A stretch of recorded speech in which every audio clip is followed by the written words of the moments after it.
हम वचन में जाएं और आज निकालेंगे भजन संगीता 91। भजन संगीता 91 आज हम पढ़ेंगे और देखेंगे कि परमेश्वर आज हम लोगों से क्या बातचीत करना चाहते हैं।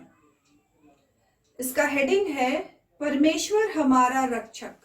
91 भजन संगीता कहा जाता है कि ये हमारे लिए एक रक्षक का काम करता है। तो आज हम निकालेंगे भजन संगीता 91 परमेश्वर हमारा रक्षक। इसको हम पढ़ेंगे। जो परम प्रधान के छाए हुए स्थान में बैठा रहे वह सर्वशक्तिमान की छाया में ठिकाना पाएगा। मैं यहोवा के विषय कहूंगा, वह मेरा शरण स्थान और गढ़ है, वह मेरा परमेश्वर है, मैं उस पर भरोसा रखूंगा। वह तुझे बहेलिए के जाल से और महामारी से बचाएगा।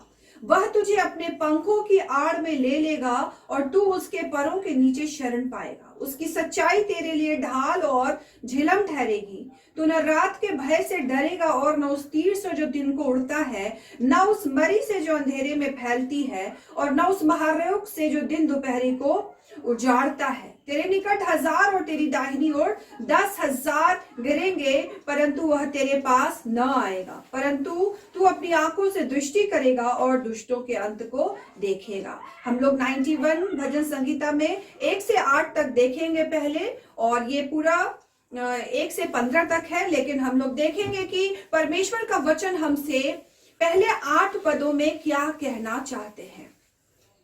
यहां लिखा है पहले वचन में, जो परम प्रधान के छाए हुए स्थान में बैठा रहे। बैठा रहे या कोई बैठा हुआ है, यहां अंतर होता है। लिखा है जो परम प्रधान के छाए हुए स्थान में बैठा रहे वह सर्वशक्तिमान की छाया में ठिकाना पाएगा। यदि हम परमेश्वर के छाए हुए एक निश्चित छाए हुए स्थान में, यानी कि परमेश्वर एक निश्चित स्थान बना के रखे हैं अपने पंखों के आड़ में, या फिर अपने साए में, या फिर ऐसा छाया जैसे हमारा ये घर बना है तो निश्चित है कि हमारी एक छत है। और वैसे ही परमेश्वर जो एक निश्चित छाया व स्थान बनाया हुआ है, वचन बता रहा है वहां यदि कोई बैठा रहे, आए और बैठकर चला जाए नहीं, वहां ये नहीं लिखा। यहां लिखा है जो परम प्रधान के छाए हुए स्थान में बैठा रहे वो सर्वशक्तिमान की छाया में ठिकाना पाएगा।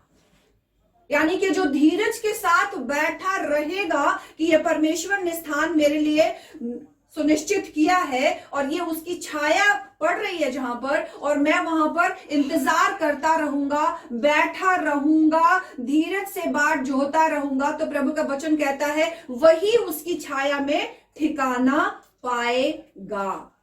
आगे वचन में लिखा है, मैं यहोवा के विषय कहूंगा, वह मेरा शरण स्थान और गढ़ है, वह मेरा परमेश्वर है, मैं उस पर भरोसा रखूंगा। यहां पर हम लोग इन 4 पदों में देख रहे हैं कि हम लगातार परमेश्वर को सराह रहे और कह रहे हैं वही मेरा परमेश्वर है, वही हमारा गढ़ है, वही हमारा शरण स्थान है, यानी हमारा छुपने का स्थान है, हमारा शरण लेने का स्थान है, दृढ़ गढ़ है जहां पर हम छिप सकते हैं, जहां पर हम अपने आप को सुरक्षित रख सकते हैं। यानी कि वो जो हमारा परमेश्वर है, मैं उस पर भरोसा रखूंगा जो हमारे लिए एक निश्चित स्थान को छाया हुआ है, जो हमारा दृढ़गढ़ ठहरा है।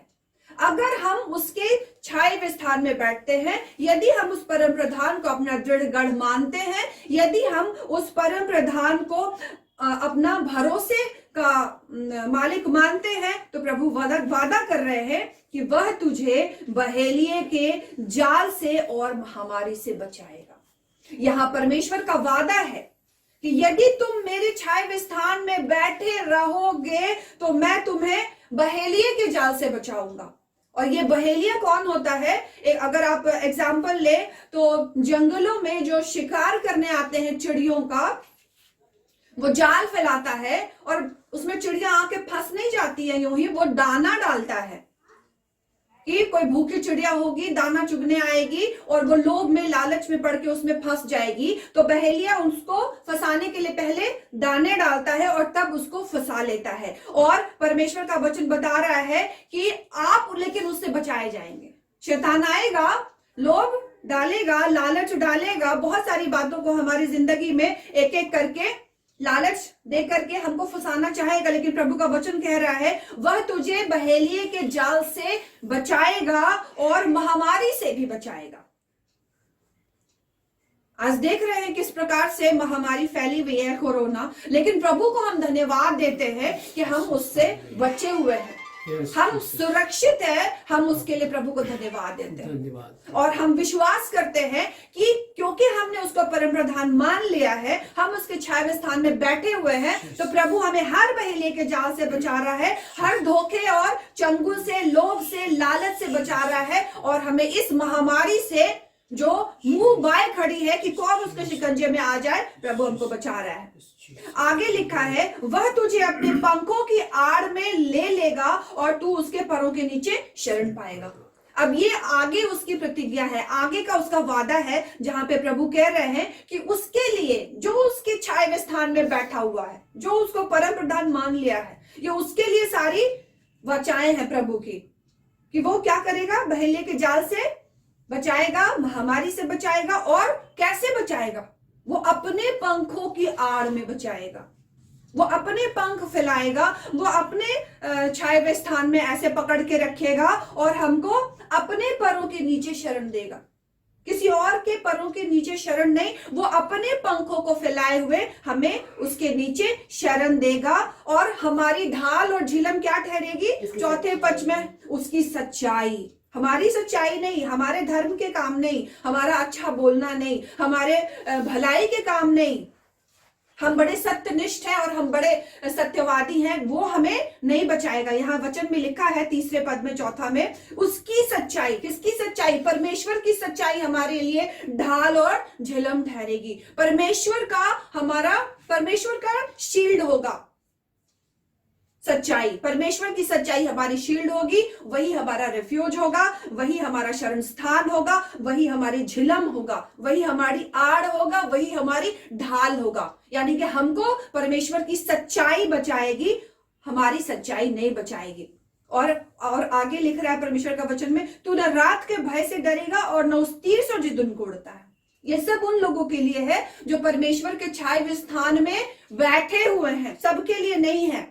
जो आए, यीशु के नाम को पुकारे और चर्च में बैठे, प्रार्थना किए, गीत गाए और फिर कहीं और चले गए, ये उनके लिए है जो बैठे हुए हैं, धीरज के साथ बाट जोड़ रहे हैं। प्रभु लिख रहा है वो रात के भय से भी नहीं डरेगा।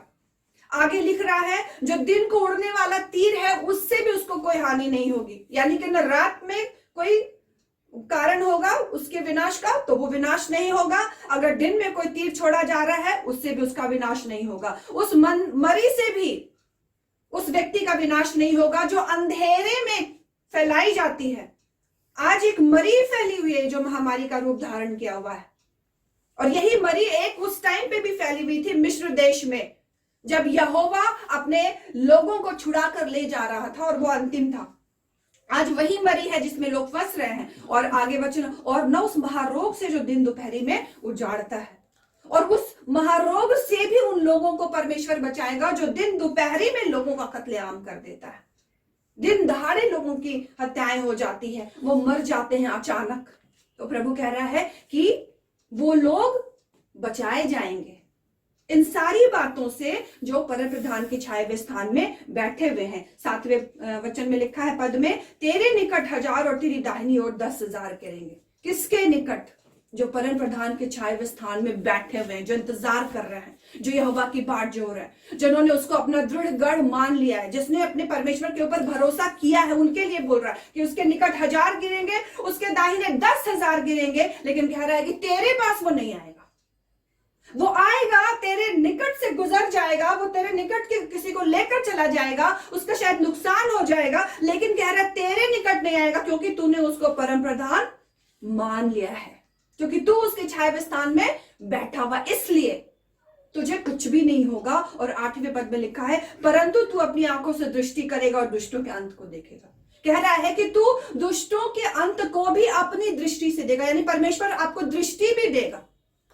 सिर्फ यही नहीं कि आपको बचाएगा, वो आपको दृष्टि भी देगा उस दुष्ट को देखने की, कि वो मार तो रहा है लोगों को, सता तो रहा है लोगों को, ले तो जा रहा है लोगों को, लेकिन वो आपको छू भी नहीं पा रहा है। और आप देखेंगे और उसके अंत को भी आप देखेंगे।